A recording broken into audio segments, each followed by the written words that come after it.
The paper landed on the table between us, and Holden Marsh pulled his hand back like it burned him. "Walk out now," he said. "Take that with you. Read it tonight." I looked at him. We'd worked together for 6 years. I knew what Holden looked like when he was tired, when he was annoyed, when he was covering for someone else's mistake. This was none of those. This was a man who had just done something he couldn't undo and was trying to get out of the room before it caught up with him. "What is this?" I asked. "Not here." He glanced at the camera in the corner. "Just go, Neil. Get your things and go." I folded the paper and put it in my jacket pocket. On my way out, I passed the HR director, Marlene Quist, standing at the end of the hall with her phone to her ear. She watched me walk to the elevator without saying a word. "My name is Neil Rourke. I'm 49. For 11 years, I was a senior quality systems engineer at Callaway Industrial Group, a manufacturer of medical equipment components based outside Detroit. I'm the kind of guy who gets to the office before anyone else and leaves after most people have gone home. Not for show, just because that's how I work. My ex-wife said I treated every project like it personally owed me something. She was right. I have a house in the suburbs, a dog named Biscuit, and a son named Brett, who's 22 and studying mechanical engineering downstate. 3 weeks ago, I had a job I'd spent 11 years building. Now I'm going to tell you how that ended and what happened after. I sat at my kitchen table until past midnight reading what Holden had given me. It was a 5-page internal document. Header read, Strategic Workforce Optimization Plan, Implementation Schedule, and Rourke. What followed was a step-by-step plan to push me out. Not fire me, push me. There's a difference. And the people who wrote this understood it perfectly. Fabricated performance issues, impossible deadlines I'd never be informed about, exclusion from key meetings, then write-ups for being uninformed, all building toward what they called voluntary separation. The signature at the bottom belonged to Reed Callaway, COO. The same man who had stopped me in the hallway 3 months earlier, shaken my hand and said, "Neil, you're exactly the kind of guy this company is built on." I read the whole thing twice. Then I went outside and stood on the driveway in the cold for a while. Biscuit sat next to me and didn't ask any questions, which was the right call. The next morning, there was an email from HR confirming my verbal resignation as communicated to my manager the previous afternoon. Another one from Reed expressing regret at my decision to pursue other opportunities and wishing me well. I had not resigned. I had not said that word to anyone. I called Holden. Voicemail. Texted him, no reply until late that night. "I'm sorry. They told me your job depended on whether I followed through. I had no choice." "Don't call me again." 3 days later, a courier dropped off a box with my desk items and a severance agreement offering 3 weeks' pay in exchange for signing away any legal claims. I put it on the kitchen counter and didn't touch it. I spent those first few days trying to figure out where I'd missed something. I went back through every meeting, every project, every interaction with Reed over the past year. 8 weeks before the review, I'd submitted a formal report flagging a change in the production line. Reed had pushed for a speed increase on one of our component assembly processes. My data showed it would raise the defect rate by 14% on parts used in medical devices. I'd submitted the report through official channels, documented everything, suggested 3 alternatives. The change went through anyway. My report was acknowledged and filed. That was my crime. My neighbor Don Stafford works in accounting at Callaway. We've known each other 6 years, grab beers when we can. Straight shooter. He knocked on my door on day 4. He'd heard I quit. Said people at the office were saying I'd had some kind of breakdown during my performance review. I showed him the document. He read it slowly, set it down, and was quiet for a moment. "I've seen the financial side of this," he said. I didn't know what I was looking at until right now. He walked me through it on his phone. Expense clusters he'd been tracking for months. Training that never happened. Consultants with no deliverables, all routed through a cost center called Talent Management Initiatives. Every cluster appeared within 10 days before a resignation. He'd mapped 41 of them across 4 years, all high performers, he said. Every single one had raised some kind of concern beforehand. I asked him what the total savings looked like if the company avoided paying out proper severance on 41 people. He did the math on a notepad. Came out to roughly $140 million in avoided payouts, plus avoided litigation risk. "This isn't accidental," he said. No, it wasn't. That night, I started reaching out to former employees. I found them through LinkedIn, through mutual contacts, through names Don had cross-referenced against the resignation dates in the expense records. I sent short messages, said I'd recently left the company and wanted to talk about their experience. Most didn't reply. A few came back with variations of "I signed an agreement," or "I've moved on," but 9 people said yes. We met at a diner 12 miles from the office on a Tuesday evening. I got there early and took a booth in the back. They filtered in over 20 minutes. Some I recognized from the building. Others I'd never seen before. Different departments, different roles, different years. But But once they started talking, the structure of what had happened to each of them was identical. Spencer Holt had been a quality inspector for 7 years, solid reviews every cycle. Then he questioned a change in testing standards on a valve component, and within 6 weeks his file looked like he'd never done anything right. They scheduled my performance review during my daughter's school play. He said they knew I couldn't miss it. Then wrote me up for not being committed to the team. Claudia Farrow had worked in regulatory compliance. She said her deadlines started shifting without notice. She'd find out a submission was due 3 days earlier than her calendar showed, then get written up for the miss. It happened 4 times in 2 months, she said. Each time they said it was a system update issue. Each time it went in my file. Tara Osgood had been a safety coordinator. After she flagged a worker injury pattern linked to the same production speed increase I'd reported on, she started getting excluded from meetings, then penalized for not knowing decisions made in those meetings. I filed a complaint with HR, she said. 2 days later, my entire team got an email about my personal issues affecting my professional judgment. She reached into her bag and set her phone on the table. After that, I started recording everything, including the meeting where Reed Calloway told me to resign quietly, or he'd make sure my name was finished in this industry. She tapped the screen. I have the whole thing, word for word. The table went quiet for a moment. Spencer leaned forward. Can you prove the rest of it, not just the recording? The documents, the pattern, working on it, I said.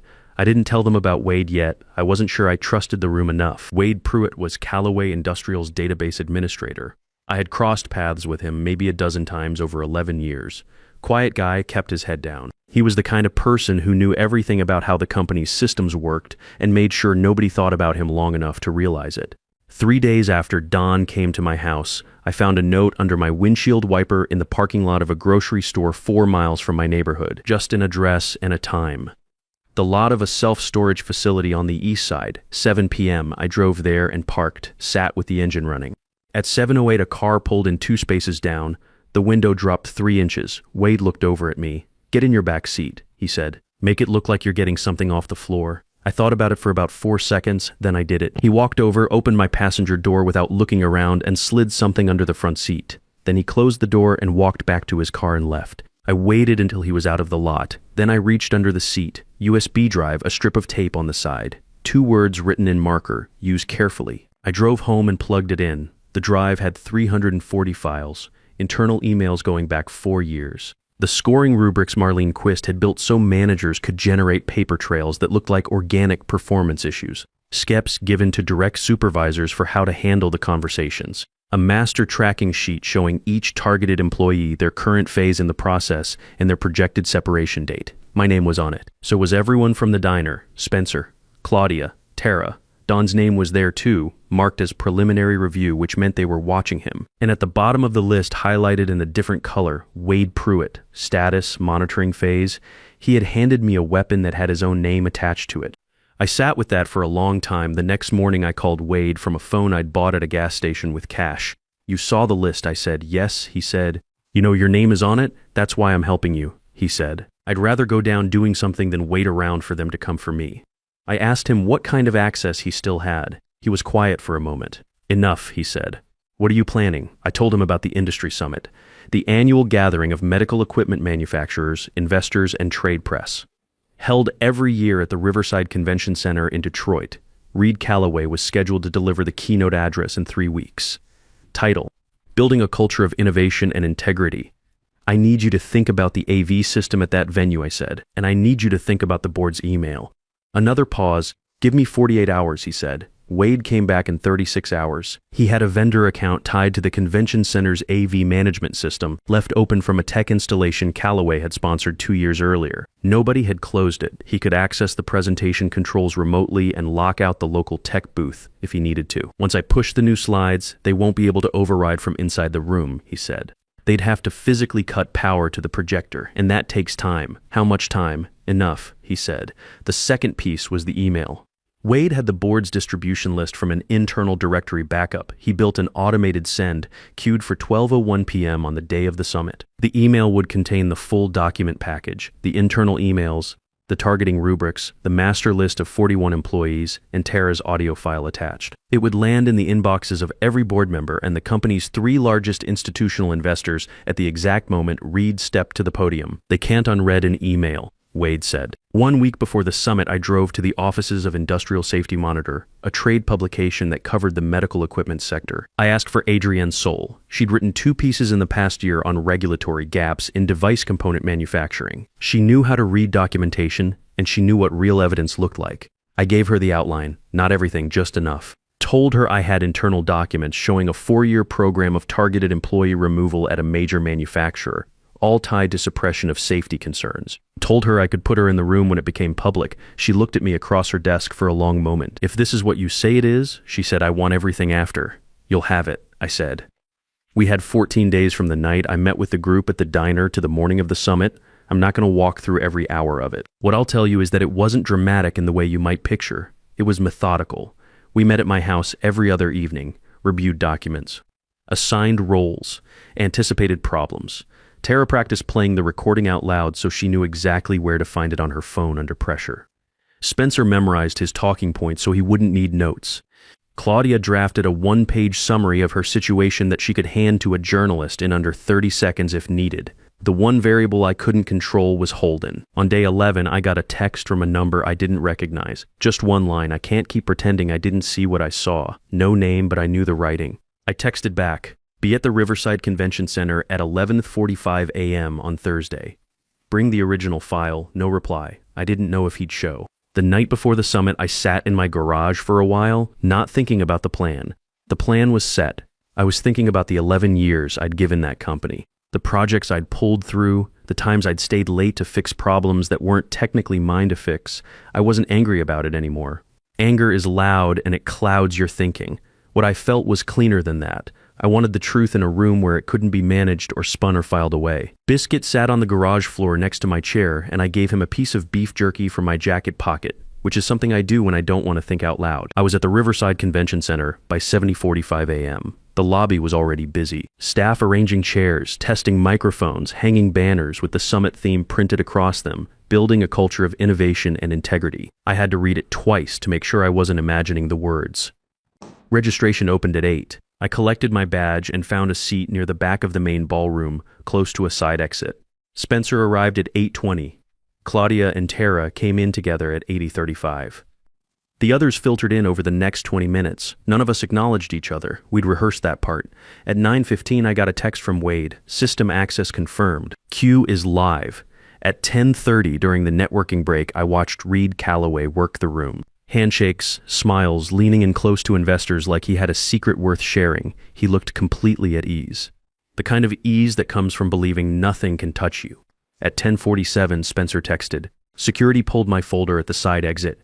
Random check. They took the physical copies. I typed back. Doesn't matter. Wade has everything. Hold position. At 11:44, I checked the side entrance. No sign of Holden.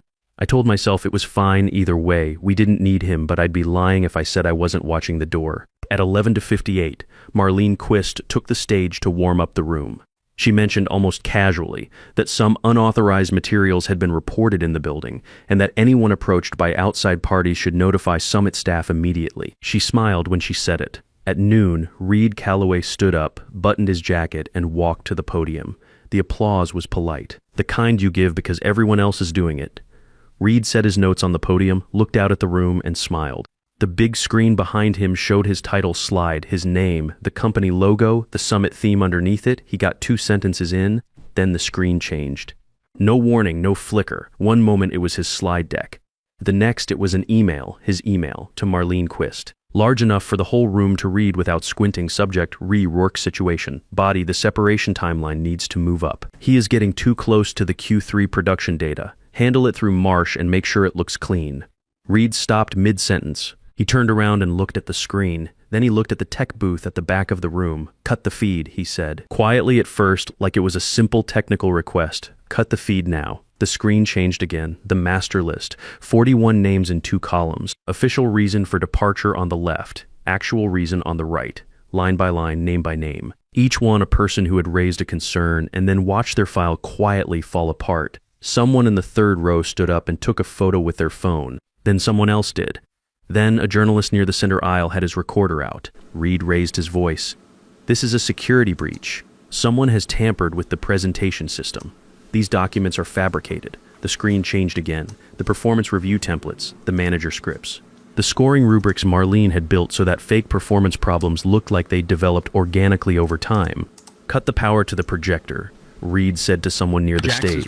Right now, nobody moved fast enough. At 12:01 p.m., every board member and the 3 largest institutional investors received Wade's email. I found out later that 2 of them stepped out of the room within 90 seconds of it hitting their phones. I stood up. "My name is Neil Rourke," I said. My voice carried. The room was quiet enough that it didn't need to be loud. "That is my name on the screen." I was flagged for removal after I submitted a formal report showing that a production line change Reed Calloway personally approved would raise the defect rate by 14% on components used in medical devices. The separation timeline was moved up because I was getting too close to the Q3 data. Around the room, 8 others stood, one at a time, a few seconds apart. Spencer said his name, said he was removed after questioning a change in valve testing standards. Claudia said her name, said her deadlines were moved without notice so her file could show repeated missed targets. Tara said her name, said she documented a worker injury pattern tied to the same production speed increase I had flagged. The others followed, each one clear, each one brief. No speeches, just names and facts. Reed gripped the sides of the podium. These are disgruntled former employees running a coordinated smear campaign. Every one of them signed confidentiality agreements. This is a legal matter and it will be handled as one. Tara held up her phone. The recording played through the room's own speaker system. Wade had patched it into the house audio feed. Reed's voice came through the speakers clean and flat. "Your choice is simple. Resign quietly, or we make sure your name means nothing in this industry. We have done it before. We will do it again." Nobody in the room moved. Nobody said anything. For about 5 seconds, the whole room just sat there. Then the side door opened. Holden Marsh walked in carrying a manila folder. He came to the front of the room without looking at Reed, set the folder on the edge of the stage, and turned to face the audience. "I'm Holden Marsh," he said. "I was Neil Rourke's direct supervisor. I was ordered to falsify his performance review. I was told my position at the company depended on it. I did it." He paused. "Everything being shown in this room is real. I can verify the documents. I have the originals." Reed pointed at him. His hand was shaking. "You're done. Do you understand what you have just done?" Holden looked at him for a moment. "Yeah," he said. "I think so." A woman near the middle of the room stood up slowly. She was in her mid-40s, practical suit, no lanyard. She held up a business card. "Gail Thorne, Department of Labor," she said, looking at Reed. "I was invited today as a guest to observe your company's workplace practices. I have been observing." She glanced around the room. "I would like everyone relevant to remain available. We will be scheduling follow-up conversations." Reed Calloway said nothing. He stood at the podium with both hands flat on the surface and looked at a room that had already decided what it thought. 2 investors were already in the lobby on their phones. Adrienne Soul was in the 3rd row with her recorder running and a notepad full of names. I sat back down and waited for whatever came next. The days after the summit moved fast. Adrienne Soul's story ran in Industrial Safety Monitor 48 hours later. Front page of the digital edition, picked up by 3 larger trade outlets by the end of the week. The headline was straightforward. "Internal documents reveal systematic employee targeting at Callaway Industrial Group." No editorializing needed. The documents spoke for themselves. The board convened an emergency session the following Monday. By Thursday, they had retained an independent investigative firm. Reed Calloway was placed on administrative leave pending review. He never came back from it. Neither did Marlene Quist, who submitted her resignation before the investigation formally requested her personnel files. 2 other senior executives were terminated in the weeks that followed as the scope of the program became clear. Trent Calloway, Reed's 28-year-old son, had been quietly positioned to step into my role after my departure. He never got the chance. He resigned from the company 2 months after the summit, citing personal reasons. Nobody followed up on that publicly. The class action filing covered all 41 employees identified in the documents. The company settled 9 months later for $4.2 million. Most of the people from that diner got something back. Not everything. You never get everything back, but something. Don Stafford kept his job. He told me later that the week after the summit he was called into a meeting with the interim CFO and asked to walk through everything he'd found in the expense records. He did it without flinching. They thanked him and 2 months later gave him a title bump. He texted me a photo of the new business cards. I sent back a thumbs up. Wade Pruitt was the one I thought about most. His name had been on that monitoring list. He had handed me a drive with his own name on it and told me to use it carefully. After the summit, the company's IT security team audited every vendor account tied to the AV breach. Wade had covered his tracks well enough that the audit was inconclusive. He was never formally implicated. He still works in the sector, different company now. We have not spoken since the phone call from the gas station burner, and that is exactly how he wanted it. Holden Marsh kept his job. It surprised some people. It did not surprise me. He had come into that room carrying the original documents when he had every reason to stay home. The board recognized the difference between someone who built the program and someone who was handed an order he followed too long before deciding not to. He runs Callaway's internal ethics office now. I think he will do it right. I think he needed something to do right. The Friday after the board's announcement, I got a call from a director at Hargrove Systems, Callaway's main competitor in the region. They had followed the story. The offer was Director of Quality Assurance. The salary was 38% higher than what I had been making. I asked for the weekend to think about it. I spent Saturday morning in the garage reorganizing nothing in particular, which is what I do when I already know the answer to something and just need to let myself arrive at it. Brett called that afternoon, and I told him the broad strokes. He was quiet for a moment and then said, "So you won." I thought about that word for a second. "Yeah," I said. "Something like that. I started at Hargrove the following Monday. I don't need Reed Callaway to apologize to me. I've thought about whether I wanted that, and I don't. An apology from that man would have been worth exactly nothing. What I wanted was for the truth to be in a room where it couldn't be managed. That happened. What I wanted was for the 41 people on that list to have something on record that said what was done to them was not their fault. That happened too. The rest is just paperwork and time. There's one thing I keep coming back to when I think about all of it. The program ran for 4 years, 41 people. It worked every single time until it didn't. And the reason it worked was not because the company was all powerful. It was because each person it targeted believed they were alone. The isolation was the weapon. Once that broke, the whole thing came apart faster than they could manage. They thought removing one person was the end of the problem. They didn't account for what that person might do once they had nothing left to lose and enough time to think. If you have been in a room like the one I sat in, where the numbers on the screen don't match anything you did, where someone is telling you the official version of your own story, and it sounds nothing like the truth, I want you to hear this. You're probably not wrong about what you saw. The doubt they plant is part of the process. Do not let it take root. Find one other person who knows what you know. Start there. If this hit close to home, leave a comment. I read them, and if you want to hear more stories like this one, subscribe. There are more of them than you think.